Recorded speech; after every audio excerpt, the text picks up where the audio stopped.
Okay, compound assignment operator. Sometimes we need to adjust the value of a variable. Imagine we're working at a bake sale and want to keep track of how many cupcakes we have by creating a variable called num cupcakes.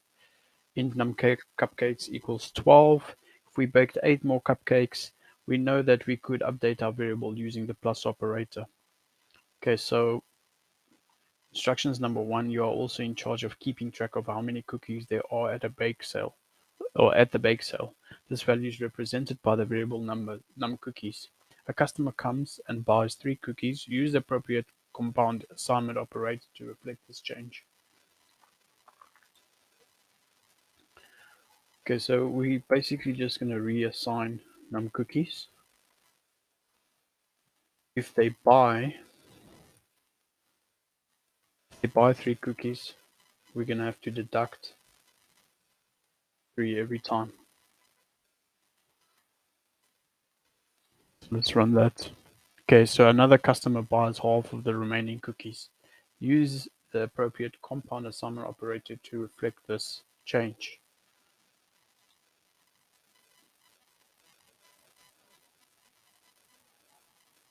Okay, so another customer buys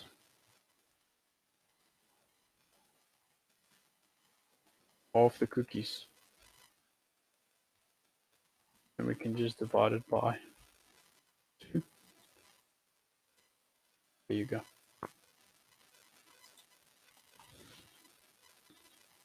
Order of operations. If we were to place multiple operators in a single expression, what operation would the compiler evaluate first? Int num equals 5 multiplied by 10 minus 4 plus 4 divided by 2. The order of operation dictates the order in which an expression like the one above is evaluated. Operators that share the same precedence are evaluated from left to right within the expression. So the order is as follows: parentheses, exponents, modular, multiplication, division, addition, and subtractions. Right, so instructions number 1. Take a look at the expressions in operations.java. Solve the value of each of the expressions on your own. To find out if the calculations are right, uncomment the print statements and run the code.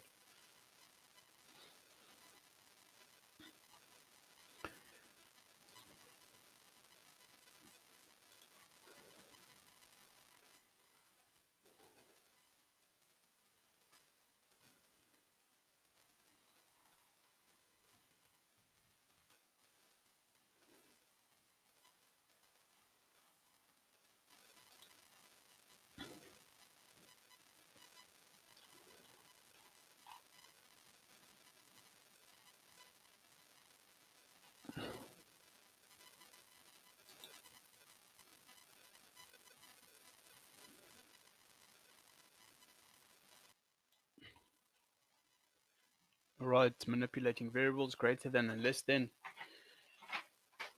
Now we're withdrawing money from our bank account program and we want to see if we're withdrawing less money than what we have available. Java has relational operators for numeric data types that makes Boolean comparisons. So these include less than and greater than, which help us solve our withdrawal problem. Okay, so instructions number 1.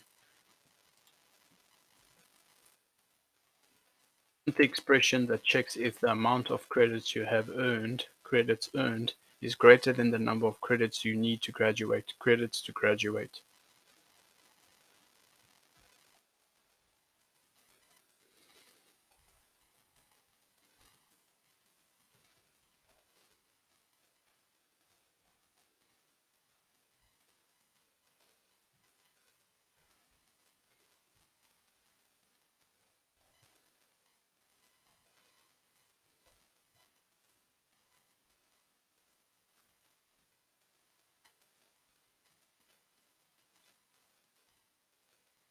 Okay, so number 2, create a variable called credits after seminar that holds.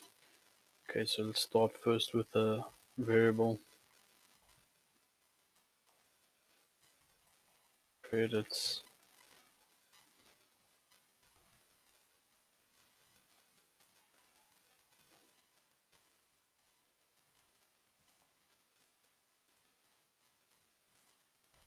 seminar. It holds the amount of credits earned after taking a seminar, which is worth credits. Seminar credits. Credits of the seminar should be the sum of credits earned and credits of seminar. So we're going to add these two variables together. Credits earned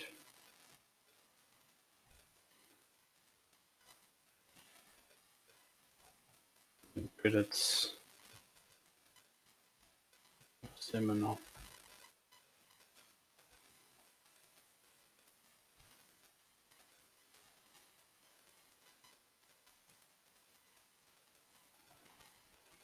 We're just quickly going to print it out to the console.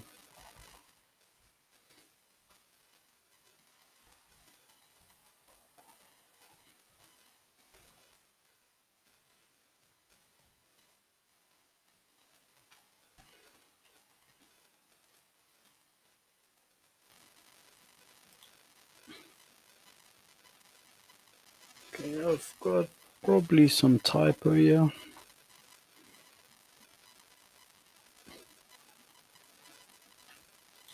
Oh, it says here print out whether credits to graduate is less than credits of the seminar.